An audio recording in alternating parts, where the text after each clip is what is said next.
Hello beautiful soul, welcome back to my channel. This is my channel for Japan, Kabayan Taurus. This reading is for you. Timeless reading tayo Kung kailan nyo ito mapanood or kailan ito mangyayari. This is a timeless reading at kuhanin din natin ang taong nakakonect sa'yo. Pagsabay na natin. Tao na nakakonect sa'yo, karelasyon, magulang, anak, kung sino man yan. Ano ang nararamdaman mo kay Taurus? Tao na connect kay Taurus. Ano ang nararamdaman mo kay Taurus?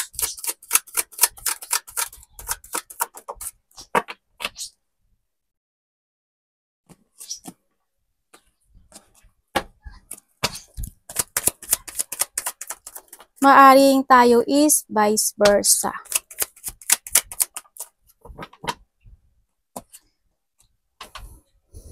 Okay, nararamdaman niya sa'yo.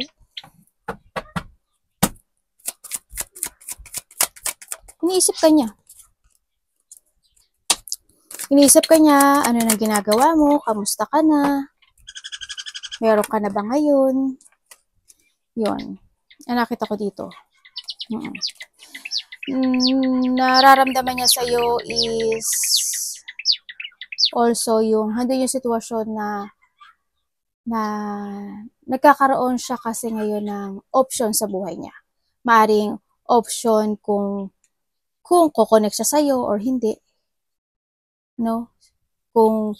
Kasi iniisip ka niya dito, or vice versa tayo. Kung kayo's nagkahiwalay nito kasi hando yung pag-iisip. Kamusta na kaya si Taurus? Kamusta na kaya siya ngayon? Meron na kaya siya ngayong iba? May pinapahalaga na kaya siya ngayon? Ando siya sa thinking ngayon. No? And then, kung kayo is in a relationship nitong tao na to, nagkakaroon siya ng struggle sa buhay niya. Siguro itong tao na to, Taurus, kung kayo is magkahiwalay nito, naaalala ka lang niya kapag nagkakaroon siya ng problema sa buhay niya.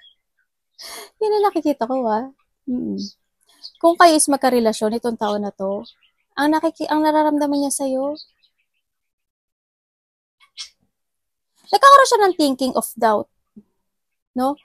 Kung ikaw talaga yung tao na para sa kanya. Kung ikaw talaga yung tao na makakatulong sa kanya, sa buhay niya. A person who can lean on, o kaya a person na siya kaya yung future ko, siya kaya yung magbabago ng buhay ko, siya na kaya nandiyo sa sitwasyon na yun. No? So, nakita ko dito. Kung ikaw is single, sa ngayon, be patient lang daw. Sa nakita ko dito, mag-focus ka lang daw muna sa pera mo, sa stability mo, sa sarili mo. Maging kontento ka lang daw muna sa ngayon. Sa meron ka sa ngayon. Kumbaga, may mga dapat kang i-recover this time. It comes to yourself. Maring pera mo, ganyan. O kaya stability mo. Kumbaga, wag ka muna pumasok sa love ang sinasabi dito. Pero nasa sa'yo yun. Ano ang parating kay Taurus? Kumbaga, iniisip niya rin siguro tayo. Kung alam mo na sa sarili mo stable ka, sige, mag-go ka. Pero kung hindi ka pa stable, mag-focus ka sa sarili mo para maging stable ka sa buhay. Parating sa'yo. Ano po ito, universe? Taurus. Timeless reading.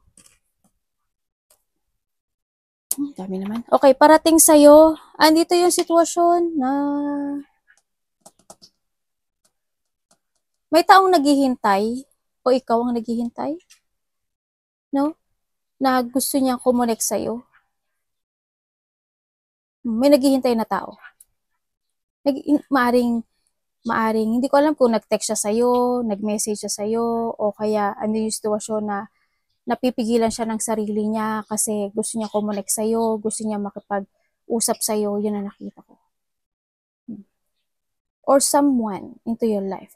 Meron tayong Pisces, Cancer, Scorpio, Gemini. Ito kasi ano to Capricorn. And also, Sagittarius. Yun, ang nakikita ko dito. May taong naghihintay sa'yo. Or maybe you are waiting, di ba? Yun ang nakita ko. And also, parating sa'yo, kasi may gusto ko mausap sa'yo. Yan, may tao na maaaring makikipag-dealing sa'yo. Or may tao na makikipag-partnership sa'yo. Or merong collaboration, ganyan. Pero ang nakikita ko sa kanya, naghihintay siya eh. Baka ikaw yung naghihintay dito. Pero hindi pala tayong Aries. Meron tayong Aries. Fire sign. Yan.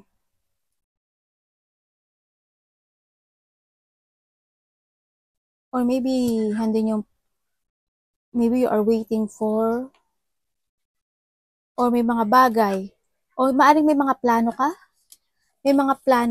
parang sa'yo, siguro may mga plano ka na gusto mong gawin o gusto mong maganap o mangyari.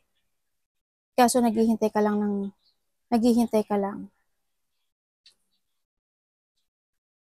ng enlightenment dito. Kasi nakita ko dito may gusto ka i-move forward eh. Kumbaga may plano ka. Tao na nakakonect kay Taurus. May iba siya may connect sa inyo. Maring may gusto siyang sabihin o pag-share siya ng goal sa'yo, ikaw mag-share ka ng goal sa kanya. O may mga partnership or dealing. Ganyan. O kaya itong tao na to is may gusto siyang sabihin sa'yo pero hindi niya lang masabi. Ganyan. Anong intention mo kay Taurus? Tao na nakakonect kay Taurus. May frustration eh. Sana hindi kayo lahat ma-frustrate. Pero timeless reading to. Iba dito, there's a frustration situation sa maaring sa mga nakakausap mo, sa kadiling mo. Yan, may konting frustration. Maaring matrap ka or ma-stuck ka doon sa iba sa inyo.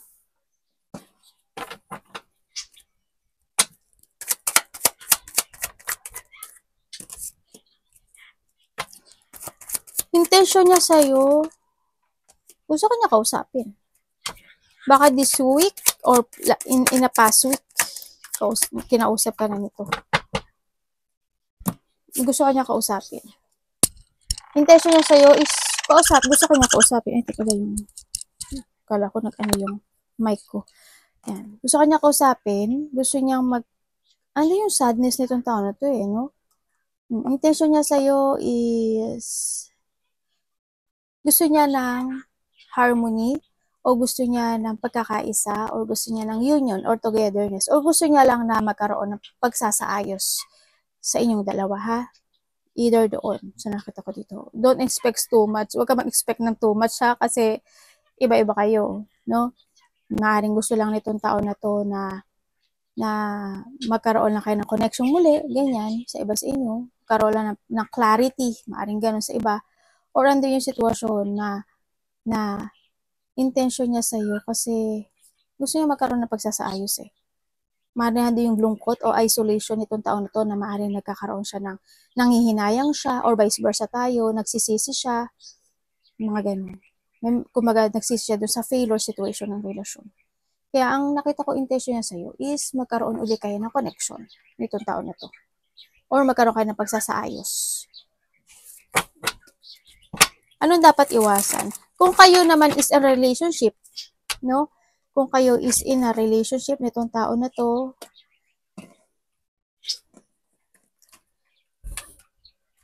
ang nakita ko dito, kung minsan you feel alone or yung feeling mo parang nare-reject ka nitong tao na to sa mga gusto mong maganap o mangyari in this relationship, siguro andun yung sadness mo. Pero kung tutuusin, nakikita ko naman yung banding nyo at yung pagsasaayos. No, magkaroon man ng ganung sitwasyon, nagkakaroon naman ng pagsasaayos din muli. No? Yun nakita ko. Kung single ka, huwag mo madiliin. Sa nakita ko dito. Huwag ka magmadali na magkaroon ka agad ng karelasyon. Kumbaga, alamin mo munang maigi kung sino yung mga tao na nagiging totoo at sino yung mga tao na alam mo yung mararamdaman mo sa kanila, yung worth mo, yung halaga mo. Hindi minamadali kasi maaari mag-fear yun. Ano dapat iwasan ni Taurus?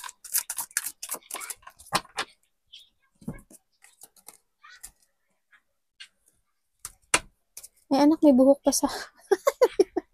Ayaw mo yun, matanggal na. Dumikit na buhok sa pilik mata ko. Naka, buti hindi pumasok sa mata. Dapat iwasan.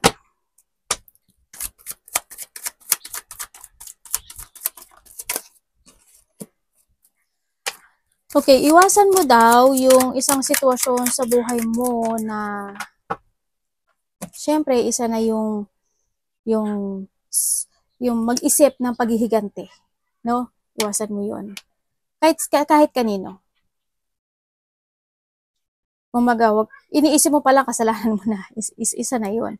Iwasan mo yung ganun. Iwasan mo yung hindi yung pabago-bago ng isip. Iwasan mo din yung magpaabuso ka. Iwasan mo din yung lack of control ka sa sarili mo. No, iwasan mo yung magkaroon ng puot sa sarili.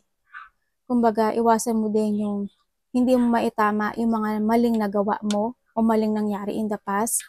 Iwasan mo yung lack of clarity ka o hindi ka makapag-desisyon kung ano ba talaga yung gusto mo daan o gusto mong tahakin sa buhay mo o ano gusto mong maging. I-ano mo sarili mo doon. Iwasan mo yung lack of discipline also sa sarili mo, syempre. Lalo na pagdating sa pera yan, di ba? Iwasan mo yun. O kung saang aspeto ng buhay mo yan, sa health issue mo man yan, any situation. Iwasan mo rin yung hindi ka kumibo. Syempre, kailangan mo rin magsalita rin kasi, no? Ganun. Kailangan, iwasan mo maging tamad, ah. Iwasan mo yung lack of direction ka sa buhay. Yun. Marami kang iwasan, ah. Tingnan natin ang Taurus, anong nararamdaman mo sa tao na to?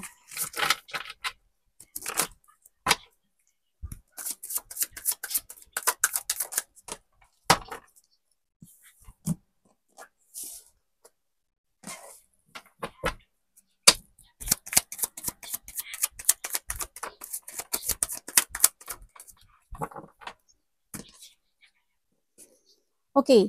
Ang nakita ko sa'yo, nararamdaman mo or vice versa tayo, nararamdaman mo sa tao na to, pinaniwala ka niya sa sinabi niya. Pinaniwala ka niya sa naakala mo is mahal ka niya. Kung kayo sa kahiwalaya, kumbaga ito yung tao na to, nag-cheat sa iyo, no? Kumbaga cheater siya. Meron tayong Aquarius, Gemini, Libra. Meron tayong Cancer, Pisces, Cancer, Scorpio. Yan ang nakita ko dito. Meron din tayong Aries, Leo, Sagittarius. Yun.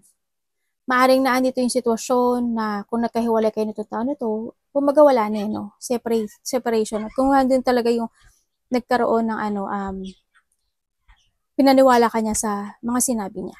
At akala mo naman talagang totoo yun, di ba? Kumaga chinit ka niya, nag-cheater siya, ganyan.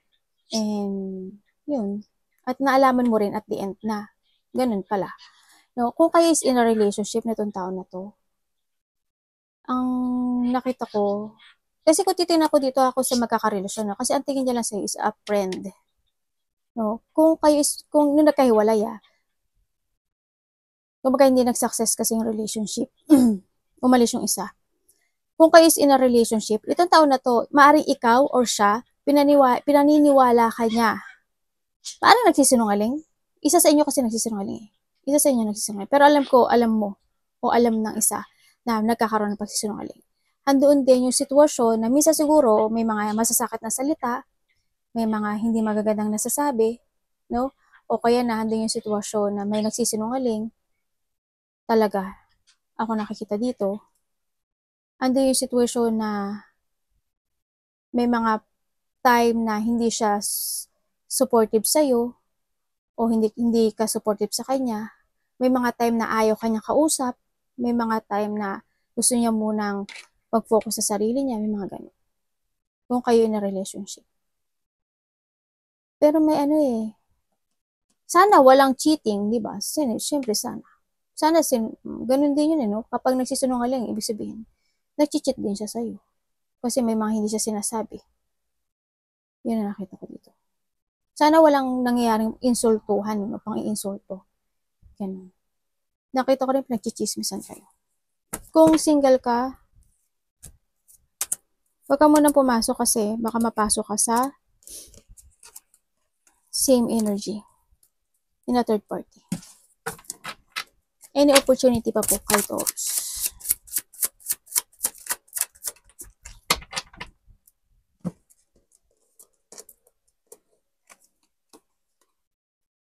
Yung iba dito, siguro na andito yung sitwasyon na maaring either kapatid o magulang, maaring tutol sa'yo. Yun ang nakita ko. Or maybe a friend. May ganun.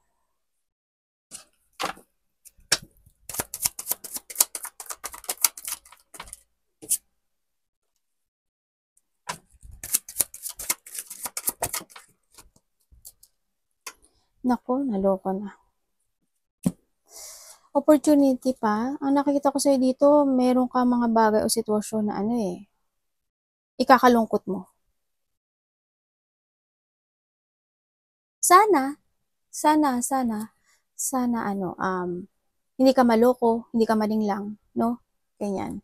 May mga bagay o sitwasyon na hindi siya stable dito. May mga isipin ka raw.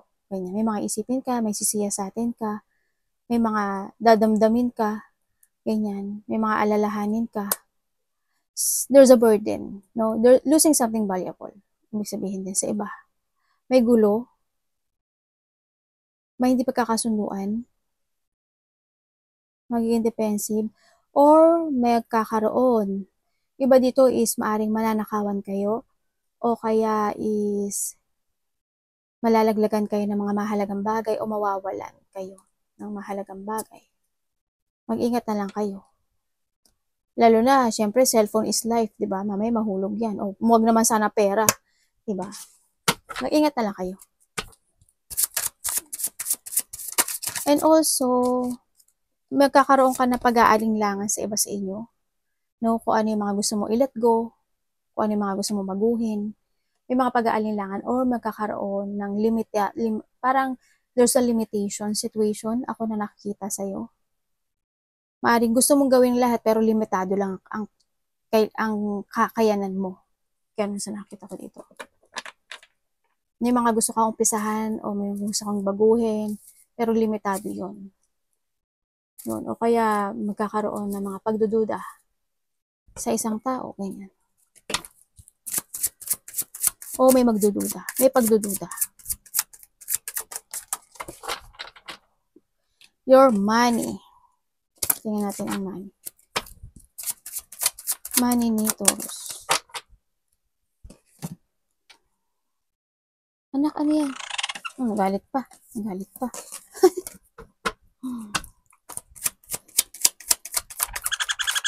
O bakit? Wala naman ginagawa si mami When it comes sa money mo, siyempre naghihintay ka na sana lumago yung pera mo, di ba? O lumago o makaraos ka sa problema mo when it comes to money. Siyempre, andun yun. Kaso, yun nga lang, may mga tension talaga na hindi pa natatapos. Andun ka lang sa ngayon is pag-iilusyon. No, sa ngayon is ang nakikita ko sa iyo when it comes sa money mo, patient. Maging patient ka. Dito kasi sa mo na nagtitiis ka, nagtitimpi ka. Siguro kasi may mga kailangan ka pambayaran, may mga utang, o may mga tension talaga na hindi pa natatapos. Ganyan. Kaya medyo nagiging emotional yung iyong money this time. So, nakita ko dito. Emotional. Yun nga, nagiging limitado nga yung gusto mong gawin. No? So, nakita ko dito. Yan. Siguro ngayon, when it comes sa money, magiging kalma ka lang muna o magiging patient ka lang muna sa ngayon. O maaring hindi ka mo nagagastos ng malaki kasi nga wala nga, di ba? Sana hindi kayo lahat. Yan ang nakikita ko dito. Yung mga unfinished situation ka pa when it comes sa money Iba sa may problema sa money, sa trabaho, sa stability. Yun, nakikita ko. Emotional ito, no? Puro ilusyon. May mga iniilusyon ka. Arigatou namaste, God bless.